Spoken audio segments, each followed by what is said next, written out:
say, O Rasulullah, Fulan ibn Fulan, so and so, so and so, son of so and so, this person says salam upon you.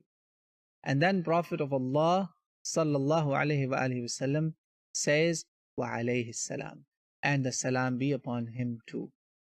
SubhanAllah. Yes, this is an authentic hadith. Prophet Muhammad sallallahu alaihi wasallam does respond to our salam. Allah has ordered us in the Quran, إن الله وملائكته يصلون على النبي يا أيها الذين آمنوا صلوا عليه وسلموا تسليما. So whenever we are sending salawat, like right now, let's do it right now. Allahumma salli wa sallim ala nabiyyina Muhammad. Just easy. Or just say sallallahu alayhi wa ala alihi wa sallim. That's it.